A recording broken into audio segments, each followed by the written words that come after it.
सुरुवातीला विधान परिषद निवडणुकीसंदर्भातल्या टॉप 9 बातम्या पाहूयात। उपमुख्यमंत्री एकनाथ शिंदे राजधानी दिल्लीमध्ये विधान परिषद निवडणुकीचा तिढा आता दिल्लीमध्ये सोडवण्याची शक्यता, वरिष्ठ नेत्यांची भेट घेणार सूत्रांची माहिती। विधान परिषद निवडणुकीमध्ये 7 जागांची मागणी केली आहे। मंत्री गुलाबराव पाटील यांचं वक्तव्य, हा विषय वरिष्ठ पातळीवर आहे, महायुती मोठी आहे। विधान परिषद निवडणुकीमध्ये जळगावची जागा शिवसेनेला मिळावी, मंत्री गुलाबराव पाटलांची मागणी। मुलगा प्रतापराव पाटील यांना उमेदवारी मिळावी अशी मागणी। जळगावची जागा भाजपनं लढवावी अशी आमदार खासदारांची बैठकीमध्ये गिरीश महाजनांकडे मागणी, तर महायुती म्हणून निवडणूक लढणार महाजनांची प्रतिक्रिया। प्रत्येक जिल्ह्यात जागेची मागणी होते, मेरिटवर जागा वाटप होईल। उद्या किंवा परवापर्यंत जागांचा तिढा सुटलेला असेल तर जागा निश्चित झाल्या की उमेदवार ठरतील, महाजनांची माहिती। विधान परिषदेच्या 17 जागांसाठी मवियामध्ये हालचालींना वेग। 27 मे रोजी महाविकास आघाडीची महत्त्वाची बैठक, ठाकरेंची सेना, काँग्रेससह पवारांचे एनसीपीचे नेते उपस्थित राहणार। निवडणूक लढवण्यासंदर्भात महाविकास आघाडी निर्णय घेणार। विधान परिषदेच्या पुण्याच्या रिक्त जागेवर राष्ट्रवादी काँग्रेसचा दावा, आमचं संख्याबळ 371। आकडेवारीमध्ये भाजपच्या चुका झाल्या आहेत, भाजपकडे संख्याबळ असल्याचा भाजप नेते बिडकर यांचा दावा राष्ट्रवादीनं फेटाळला। मंगळवारी अंतिम निर्णयाची शक्यता। विधान परिषदेसाठी जालन्यातून भास्कर दानवे यांचं नाव चर्चेत। भास्कर दानवे हे रावसाहेब दानवे यांचे बंधू आणि भाजपचे महानगर अध्यक्ष। उमेदवारीसाठी पक्षश्रेष्ठींकडे फिल्डिंग लावण्याची चर्चा। पुणे विधान परिषदेच्या जागेवरून माहितीमध्ये रस्सीखेच, जागा आपल्याकडे राखण्यासाठी राष्ट्रवादी आणि भाजपमध्ये संघर्ष। मोठं संख्याबळ असल्यानं विधान परिषदेची जागा माहितीमध्ये भाजपकडे घेण्याची सभागृह नेते गणेश बिडकर यांची मागणी। पुण्यामध्ये विधान परिषद निवडणुकीच्या पार्श्वभूमीवर अजित पवारांच्या राष्ट्रवादीचा पुण्याच्या रिक्त जागेवर दावा कायम। माहितीमधून निवडणूक लढवणार असल्याचं सांगत अंतिम निर्णय मंगळवारी होण्याची शक्यता व्यक्त। अमरावती विधान परिषद निवडणुकीमध्ये आमदार रवी राणांचा भाजपच्या प्रवीण पोटे यांना विरोध, सूत्रांची माहिती। पोटेंच्या विरोधात बडा उद्योजक निवडणुकीच्या रिंगणात उतरवण्याची शक्यता।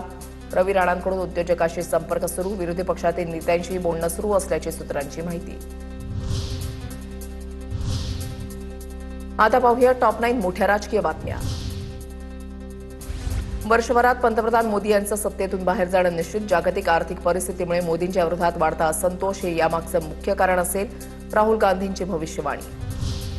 मुंगेरी लाल के हसीन सपने, फडणवीसांचा राहुल गांधींवर निशाणा। वर्षभरात पंतप्रधान मोदी सत्तेतून बाहेर जाण्याचा राहुल गांधींनी दावा केल्यानंतर फडणवीसांचा पलटवार। उपमुख्यमंत्री शिंदेंचे आमदार शिंदेंसोबतच महायुती भक्कम। रोहित पवारांच्या दाव्यावरून प्रवीण दरेकरांची प्रतिक्रिया। दरम्यान शिवसेना आमदार भाजपच्या संपर्कात असल्याचा दावा रोहित पवारांनी केला होता। प्रशांत आंबी धमकी प्रकरणामध्ये आमदार संजय गायकवाडांची चौकशी होणार। राजारामपुरी पोलीस लवकरच नोटीस पाठवणार। गायकवाडांच्या समर्थकांकडून प्रशांत आंबी यांना धमक्यांचे फोन सुरूच। संजय गायकवाडांची चौकशी काय करणार, त्यांना अटक करावी। प्रकाशक प्रशांत आंबी यांची प्रतिक्रिया, गायकवाडांवर कारवाई झाली नाही म्हणून त्यांचे समर्थक धमक्या देत आहेत, या प्रकरणी तक्रार देणार। प्रकाशक प्रशांत आंबींचं वक्तव्य। शिवरायांनी गद्दारांना काय शिक्षा दिली होती हे वाचायला हवं होतं, वाचलं असतं तर गद्दारांनी पळून जाताना 10 वेळा विचार केला असता। आदित्य ठाकरेंची संजय गायकवाडांवर टीका। अब्दुल सत्तार यांची शिवसेनेच्या अंतर्गत कारभारावरच उघड नाराजी व्यक्त। सिल्लोड आणि सोयगावला विकास निधीपासून वंचित ठेवल्याचा आरोप। नाव न घेता पालकमंत्री संजय शिरसाटांवर निशाणा। अब्दुल सत्तार यांची तक्रार ऐकली नाही, कोणाला किती निधी दिला याचं रेकॉर्ड असतं, पालकमंत्री संजय शिरसाट यांचं उत्तर। ठाण्यामध्ये युती हो किंवा न हो, शिवसैनिक भगवा फडकवण्यासाठी तयार। ठाण्यातील झेडपी निवडणुकीवरून खासदार नरेश म्हस्केंचं वक्तव्य। मोर्चे बांधणीसाठी शिवसेनेचा शिवसंवाद मेळावा पार पडला, म्हस्केंचं वक्तव्य। आदित्य ठाकरेंच्या उपस्थितीमध्ये नाशिकमधील नगरसेवकांची बैठक पार पडली। या बैठकीत आदित्य ठाकरेंनी नगरसेवकांना कानमंत्र दिला। सर्वांनी प्रत्येक प्रभागात स्वतःच्या जबाबदाऱ्या पार पाडा। पक्षातील सर्व सिनियर नेत्यांच्या नेतृत्वात पक्षाची संघटनात्मक बांधणीवर देखील लक्ष द्या, असा कानमंत्र आदित्य ठाकरेंनी दिलाय। आता पाहूया टॉप 9 राजकीय बातम्या।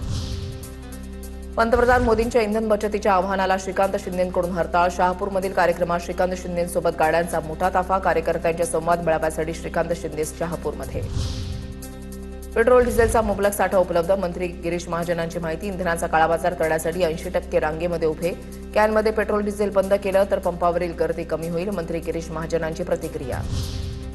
मुंबई नाशिक प्रवासादरम्यान अनेक पेट्रोल पंप बंद दिसले। सरकार म्हणते पुरेसा इंधन साठा, पण मग तो इंधन साठा आहे कुठे, आदित्य ठाकरेंचा सवाल। भारतीय जनता पार्टीचे वाचाळवीर महाजनांसारखे जर सामान्य माणसांविषयी अशा प्रकारचं वक्तव्य करत असेल तर दुर्दैवी।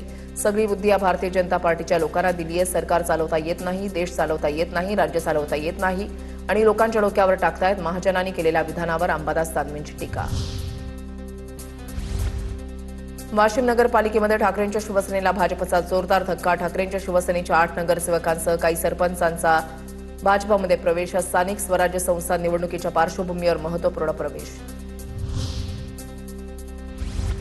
ओबीसींचं आरक्षण संपवण्यासाठी भाजपनं प्रसाद लाड यांना मनोज सरांगेंकडे चर्चेसाठी पाठवलं. ओबीसी आंदोलक लक्ष्मण हाके यांचा आरोप, तर प्रसाद लाड यांनी आमदारकीचा राजीनामा द्यावा. हाके आक्रमक.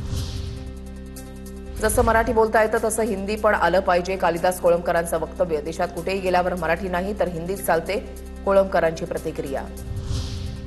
कॉक्रोच जनता पार्टीचे ज्येष्ठ समाजसेवक अण्णा हजारेंकडून समर्थन झुरळ हे नाव जरी योग्य वाटत नसलं तरी जनता या पार्टीच्या मागे उभी राहिली हे महत्त्वाचं, अशी प्रतिक्रिया.